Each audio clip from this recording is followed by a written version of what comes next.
মুসলিম হয়ে থাকলে অবশ্যই ভিডিওটি সম্পূর্ণ আবার দেখার চেষ্টা করবেন। সবাইকে আসসালামু আলাইকুম। সবাই কেমন আছেন?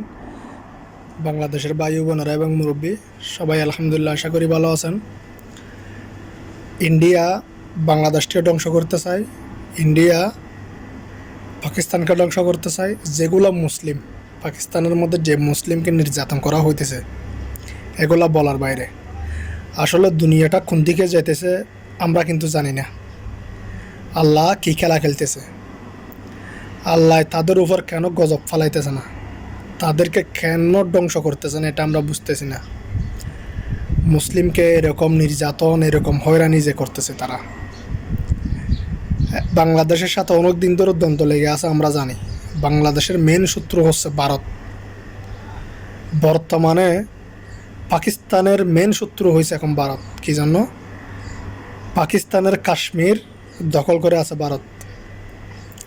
কাশ্মীর নিয়ে যখন একটু কথাবার্তা হয়, একটু লাফাড়া হয়, একটু গোলাগুলি হয়, তখন কি করে পাকিস্তানের যে মানুষগুলো আছে ভারত থেকে সবাইকে বের করে দেয়।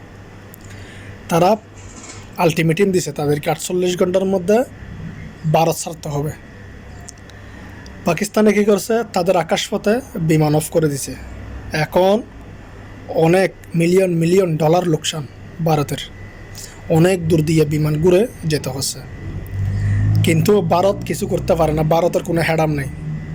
ভারতে যুদ্ধ করবে কারোর সাথে, সে হ্যাডামটা ভারতের নাই। তারা তারা নিজ দেশের বোমা পাকিস্তানকে করতে গিয়ে নিজ দেশের বোমা নিজ দেশে মারছে। ভারতের বোমা ভারতের উপর মারছে। আসলে এগুলো বলতে গেলে কিন্তু অনেক খারাপ নাটক, বাস একটা নাটক ফিল্ম হয়ে গেছে এটা।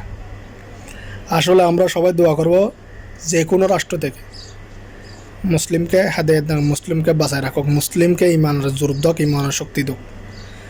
ভারত কিছু করতে পারে না। ভারত বাংলাদেশের উপর ফানি ছেড়ে দেবে, একটা জিনিস জানে, আর কিছু না। এখন পাকিস্তানের উপর ফানি ছেড়ে দিছে, এই এতটুকুই, আর কিচ্ছু না। ইসরায়েল ফিলিস্তিনের অনেক যুদ্ধ চলছে, অনেক দিন ধরে চলছে, অনেক মানুষ মারা গেছে, ছোটো ছোটো শিশুরা মারা গেছে, কিন্তু আমরা কিছু করতে পারি না। আমরা মুসলিম হয়েও লজ্জিত লাগতেছে আমাদের মুসলিম সেটা বলতে। কি জন্য? আমরা মুসলিমের জন্য কিছু করতে, ইসলামের জন্য কিছু করতে পারিনি। তো আমরা সবাই মুসলিম এক হও। মুসলিম বসে থেকে লাভ নাই, মুসলিমকে না হয় ধ্বংস করে দেবে। সবাইকে আল্লাহ বোঝার তৌফিক দান করুক। অবশ্যই ভিডিওটি সম্পূর্ণভাবে দেখার চেষ্টা করবেন, সবাইকে শেয়ার করে দেন দেখার, এবং কার কী মতামত আছে অবশ্যই কমেন্টের মধ্যে জানাবেন। অবশ্যই আমরা চাই মুসলিমের জয়। ইহুদি, ইসরায়েল, ভারত এগুলোকে আল্লাহ ধ্বংস করে দেক। আল্লাহর কাছে এটা চাওয়া পাওয়া, বাস আর কিছু চাই না আমরা দুনিয়াতে। সবাইকে ধন্যবাদ। আসসালামু আলাইকুম।